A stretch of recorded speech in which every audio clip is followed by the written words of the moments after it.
Dans les rues d'Accra ce mardi matin, l'effervescence était à son comble à l'idée de voir John Dramani Mahama se soumettre à la traditionnelle cérémonie des prestations de serment. Les services de sécurité étaient débordés au point que les invités de marque ont eu du mal à s'effrayer un chemin au milieu de cette foule aux couleurs du nouveau parti présidentiel, les Congrès démocratiques national. Comme en 2012, au milieu d'une foule en liesse, John Dramani Mahama est entré à la place de l'Indépendance sous bonne escorte de la cavalerie présidentielle.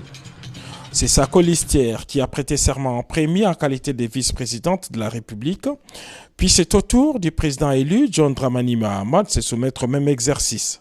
Devant les juges en chef de la Haute Cour et en présence des responsables du Parlement et des citoyens de son pays, il a prêté serment. I, John Dramani Mahama, having been elected to the high office of President of the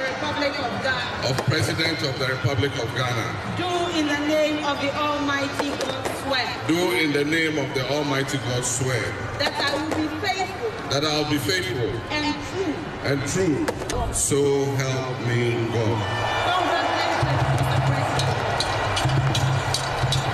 Investi de plein pouvoir, le président John Dramani Mahama retrouve le fauteuil présidentiel qu'il avait occupé de 2012 à 2017. Depuis, il est resté dans son pays et aux côtés de son peuple qu'il est rétabli à la tête du pays.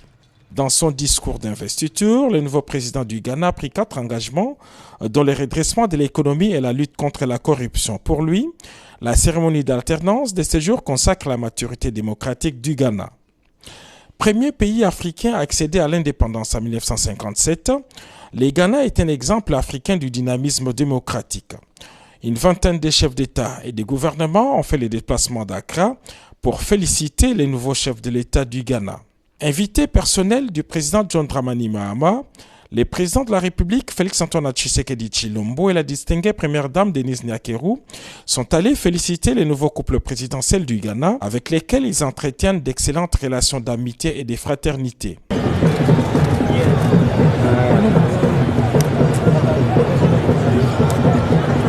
Les présidents Tshisekedi et Dramani veulent aussi renforcer les relations bilatérales de leurs pays respectifs.